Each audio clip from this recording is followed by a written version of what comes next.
E aí, galerinha, fãs do mundo do rodeio, meu nome é Gustavo e hoje eu estou aqui com o João Eduardo, tropeiro da CIA João Eduardo. João, conta um pouquinho da história da CIA. Bom, um sonho de criança, né? Eu tenho meu umbigo enterrado aqui nessa propriedade, da época que meu avô e minha avó eram vivos, né? E sempre tive um sonho de alguma força maior estar ligado ao campo, ao mundo sertanejo. E de criança eu via Vilmar Felipe, Adriano Moraes, tropeiro Paulo Emílio, Silmar Colombo, entre tantos outros, né? E aí eu falei, um dia eu vou começar a ter alguns animais de pulo. Esse era meu sonho. Mas o destino me colocou para fazer, estudar. Queria ser jogador de futebol, aí não fui bem. Depois eu comecei a estudar numa universidade federal. E aí minha vida mudou o destino. Fui trabalhar numa multinacional, casei, tenho filhos. E a família sempre foi minha prioridade, o meu trabalho também. E eu disse que um dia eu teria touro de rodeio. E isso começou em 2010, com a compra de 2 animais de experimenta do meu amigo Fábio Miguel. E de lá para cá eu vim comprando animais, mas eu comecei primeiro com a genética, né? Então lá atrás eu já acreditava nisso, a minha inspiração era os Estados Unidos, que eu já via lá que nos Estados Unidos o pessoal tinha animais de pulo com origem em outros animais de pulo. Então em 2010 a CIA de rodeio deu início. Em 2012 eu comecei a fazer alguns eventos. Meu ápice em 2012 foi Barretos, foi Americana, e de lá para cá eu participei de mais de 50 cidades. Quantidade de eventos que eu fiz, realmente eu não tenho isso contabilizado, mas naqueles eventos em que eu fui convidado, que eu tenho o prazer de participar, eu sempre fui muito bem recebido e sempre fui com muito bom gosto. Ô João, conta pra gente assim, quais foram os 3 primeiros animais que você adquiriu no curso da boiada? Olha, os 2 primeiros animais o primeiro chamava FM, em homenagem ao Fábio Miguel, e o segundo animal chamava Gladiador, que também veio de lá, e depois o terceiro animal que chegou por lá na semifinal de Barretos, pulou em grandes eventos, e é a base da minha genética, um touro marquegiana com Nelore, o Sem Juízo. Então um touro que marcou muito para mim realmente foi esse touro Sem Juízo, porque boa parte da minha genética, a origem foi dele com vacas de leite. Ô João, quantos animais assim você chegou a ter assim no seu plantel de touros prontos para o evento? Os eventos? Eu nunca fui um tropeiro com grandes quantidades, até mesmo porque esse nunca foi o meu foco, nunca foi a minha prioridade, né? Mas de alguma forma, o máximo que eu cheguei a ter foram 23 animais em atividades. E eu procurei de alguma forma reduzir hoje a quantidade de animais prontos para o evento e de alguma forma dentro das minhas limitações, dentro daquilo que eu posso investir em animal, eu procurei reduzir a quantidade e melhorar a qualidade. Ô João, quantos animais hoje prontos para os rodeios você tem hoje na sua propriedade? Hoje eu tenho aqui preparado para o rodeio 9 animais, em preparação ainda para esse ano aproximadamente 12, 13 animais, que deve dar um plantel aí até o meio do ano de 20, 22 animais. E na sua opinião, assim, qual é o touro que você acha que vai se destacar na temporada 2024? Uma boa pergunta. Eu tenho um animal aqui, o nome dele chama Manone. Eu levei ele num rodeio que a gente chama num torneio, né? Um evento de pouca expressão, mas ele me surpreendeu bastante. Então é um animal que realmente eu entendo que ele pode ter uma boa performance. Tem um outro animal que foi uma compra que veio do norte, que chama Commander. Eu tenho um outro animal que veio do norte, ele vem da linhagem do Rei da Safra, o nome dele é Safra Norte. Então existem algumas apostas, né? E assim, como eu ainda não levei eles em eventos grandes, é sempre uma expectativa. E é como um jogador de futebol, eu sempre faço essa analogia, né? Corinthians acabou de ser campeão da Taça São Paulo de futebol júnior, com mais de 120 equipes. E quando a gente olha aquele time brilhante lá, todos eles são destaques. Mas a gente sabe que nem todos eles vão atingir o ápice da carreira. E o touro de pulo não é diferente disso. Agora, se a gente olhar para uma temporada que eu penso para o segundo semestre, eu tenho um animal que chama 10-20, Gustavo, e ele participou dos Jovens Touro ele ficou em quinto lugar na classificação final no ano todo, e um animal que quando eu agora coloquei o competidor, ele vem se destacando e chamando muita atenção, mas eu tenho que ter muita paciência com ele. Ele é abril de 2020 e eu posso dizer assim que dos animais que passaram aqui, talvez ele seja com maior potencial. Eu estou numa expectativa enorme, eu quero lançar ele na hora certa, mas a minha expectativa é que o 1020, que ainda não tem nome, 1020 é porque ele nasceu em 2020, em abril de 2020, é um animal que para mim é excepcional. Ô João, você que trabalha com genética há alguns anos, você acredita que ao passar do tempo a genética, de certa forma, abriu os caminhos para o mundo do rodeio, abriu mais a mente dos tropeiros, e a partir de agora a gente se vê muito na internet tropeiros investindo cada vez mais no ramo da genética de pulo? Gustavo, sua pergunta é muito inteligente. Eu não tenho dúvida que não tem outro caminho a não ser a genética de pulo. Em contrapartida, antes nós tínhamos, há 20 anos atrás, nós tínhamos uma pecuária extensiva, com animais de cruzas diferentes. Depois que chegou aqui o cruzamento industriais, com abatimento de animais precoces, é muito difícil você tirar um touro de pulo, né? E a genética ela vem realmente para cobrir essa lacuna. Agora, eu tenho comigo algo que não são todos os touros que imprimem a genética de pulo. Eu, por exemplo, tenho uma experiência aqui de um animal que chamava X9, ele já é falecido, um animal que pulou em Americana, Barretos, vários eventos grandes, desculpa não citar outros eventos que não me vem na cabeça, porque para mim todos os eventos são importantes, mas quando eu falo de um Americana e um Barretos é pela expressividade que talvez todas as pessoas tenham acesso. E os filhos deles não pularam, então eu fiquei impressionado. Agora, por um outro lado, eu tive um animal que chama Chapecó, do qual depois fui para Califórnia. Eu tirei infelizmente só 3 animais dele, porque depois acabei vendendo, não tirei sêmen dele. E esse animal, os 3 filhos dele, são 2 machos e uma fêmea, pula. E eu só seleciono as fêmeas que pulam também. Então, com 8, 9 meses, 10 meses, eu passo o robô nas fêmeas para realmente extrair o que elas têm de melhor. Aquelas que não pulam, eu descarto e deixo somente aquelas que têm índole de pulo. Ô João, você acredita que testando as matrizes também para ver se elas têm aptidão ajuda, de certa forma, a selecionar melhor os animais? Eu acredito sim. Agora, a gente tem que ter muita inteligência para entender a seleção de uma matriz, né? A gente vê a índole de pulo num coice, num giro. Não adianta a gente passar o robô uma única vez e achar que o animal tem que bater, ali, girar com intensidade, com dificuldade, com coice, altura de anca, porque não é bem isso, né? A gente vê a índole de pulo. Você coloca numa fêmea, ela sai andando, ela sai correndo, não coiceia, puxa, ela não tem índole de pulo. Ao mesmo tempo que você vê a vontade dela de pular, de saltar, de coicear, essa daí eu entendo realmente que ela tem uma índole e ela imprime para o filho dela. Eu tenho feito aqui uma análise, essa análise não é estatística, não tem uma planilha aqui de Excel para falar 30% pulou, 70%, mas eu tenho uma análise conceitual e visual quando a gente faz o registro ali, ó, esse bezerro é filho de tal vaca, essa vaca pulou, eu tenho a filmagem dela quando ela era bezerra, então realmente comprova bem. Ô João, qual é o touro que mais deu fivelas para a companhia? Para mim, o touro que mais me deu fivela foi o Sem Juízo, né? O Sem Juízo, realmente, ele pulou em várias finais. Eu também tive o X9, o Cafu, que hoje ainda está em atividade, também me trouxe. E uma particularidade do Cafu que também já é filho do Sem Juízo, numa vaca de leite, eu vou contar essa história aqui, abrindo um parênteses, que é algo que realmente nos impressiona. Eu fui uma vez num confinamento, na verdade eu fui comprar um garrote de pulo, tinha uma arena e tinha um confinamento lá. E tinha um confinamento de vacas de leite. Eu nunca tinha visto na minha vida um confinamento de vaca de leite. São vacas descartadas que são engordadas e depois vão para o abate. E quando eu vi lá, tinha uma vaca com um úbero bem grande, né? Próximo a parir, eu falei, nossa, como é que você vai matar essa vaca aí? Eu falei, não, uma vaca velha, tal, vou descartar. Eu falei, não pode. E eu falei, eu vou comprar essa vaca porque eu fiquei com dó dela.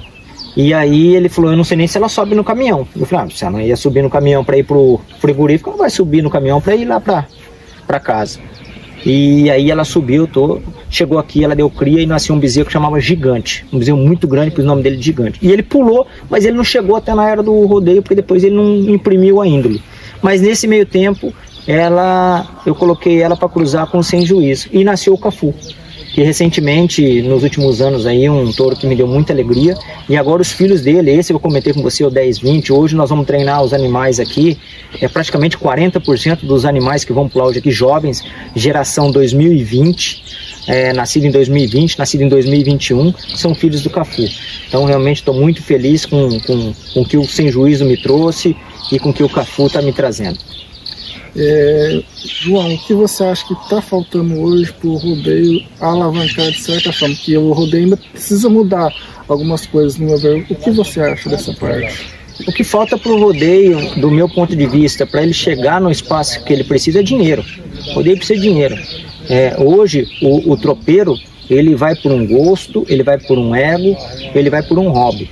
Ele não vai por dinheiro. Mas isso é cada um, né? E talvez para alguns que tratam como um hobby, como um passatempo, isso também é importante na vida. Mas o que eu entendo o rodeio como um todo, no ponto de vista de holístico, não é só o tropeiro. Porque eu ainda acho que o maior prejudicado de todos ainda é o competidor. O competidor arrisca a vida dele todos os dias.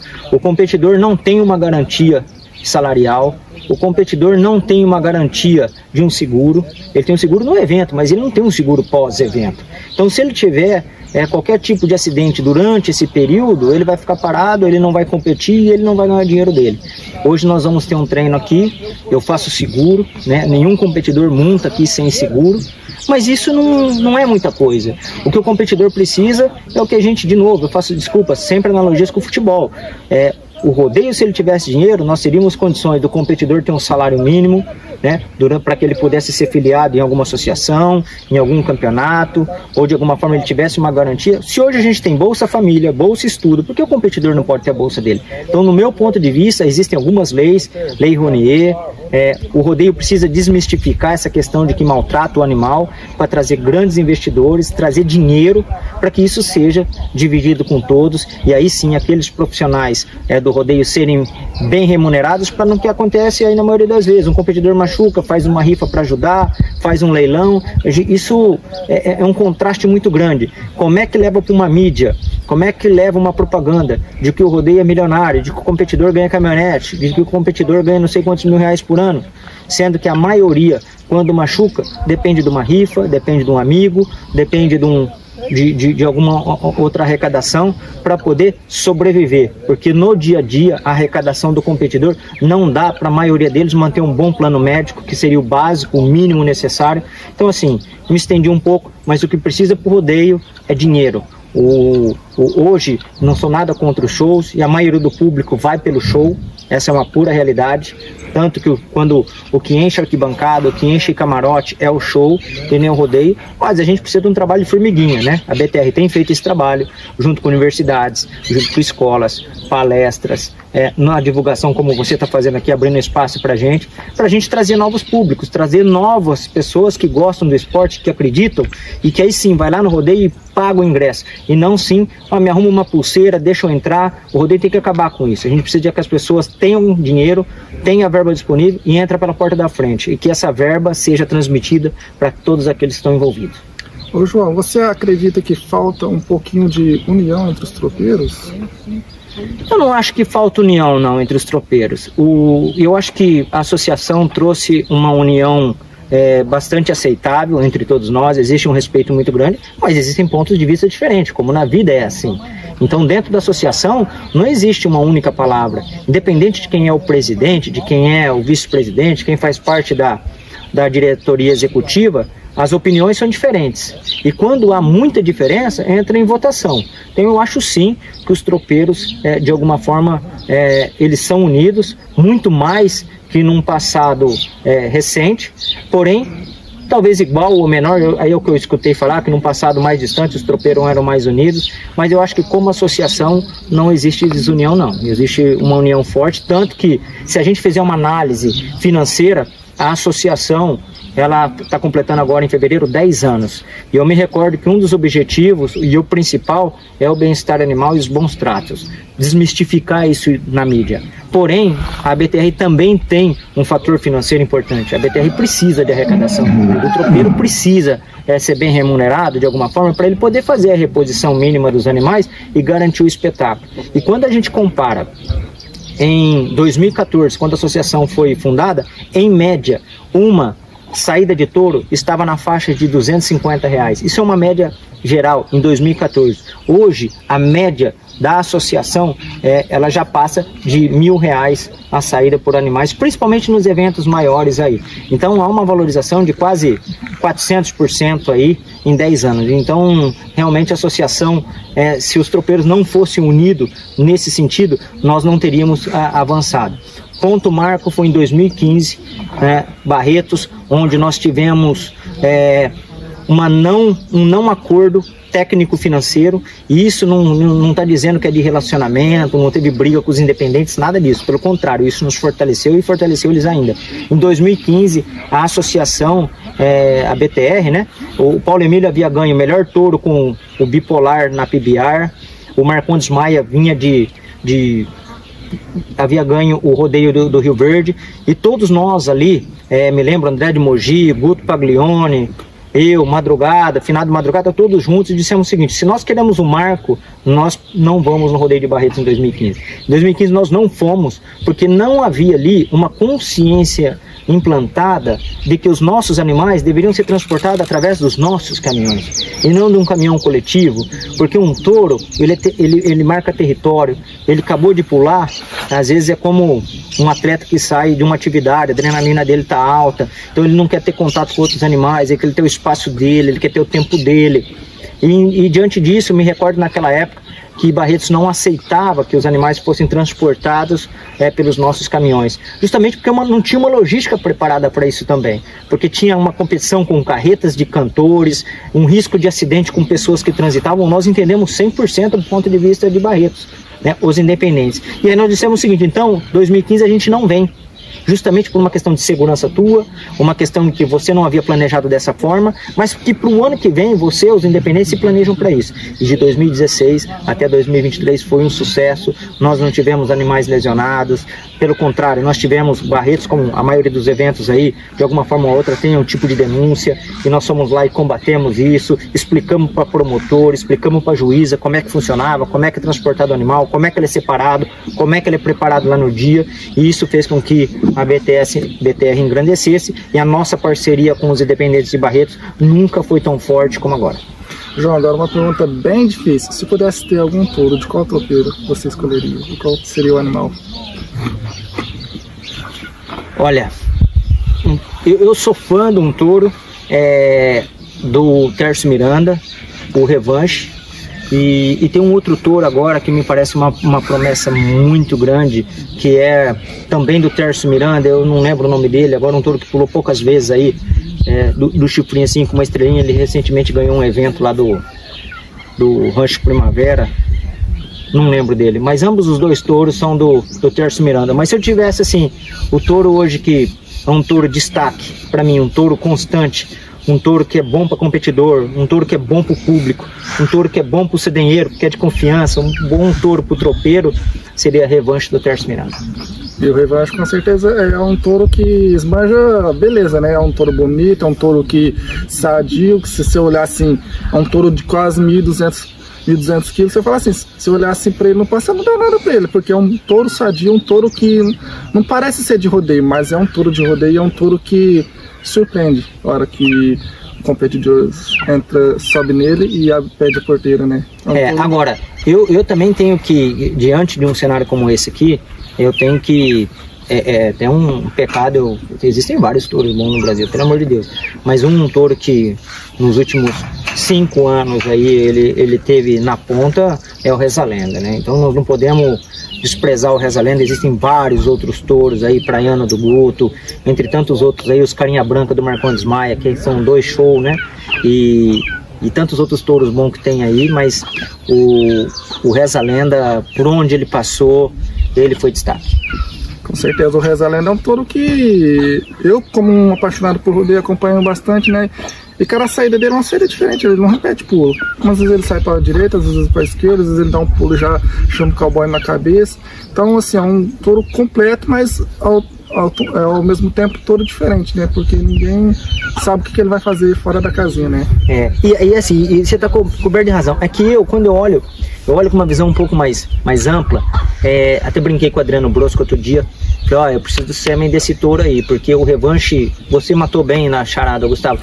Ele resume beleza, ele é um touro de alto porte, é difícil você ver um touro de grande porte aí, alto como ele é, cernelha alta, com a agilidade que ele tem, com a habilidade que ele tem, com a dificuldade que ele tem. Parece que é um touro fácil de montar, não sou competidor, né? Mas a gente tem alguma experiência visual, se me permite, assim. E eu vejo alguns competidores caindo na mão, caindo na contra. E uma observação que eu fiz, eu liguei pro Adriano Brosco outro dia e falei, cara, o sedem desse touro, ele é caindo, né? Então essa cordinha que vai lá, a hora que o touro pula, você vê que ela tá bamba. E se eu tivesse que escolher um touro para colocar na minha vacada hoje, além daqueles que eu tenho aqui, o meu modo de observação é quanto mais o sedem é leve, mais o touro tem índole de pulo.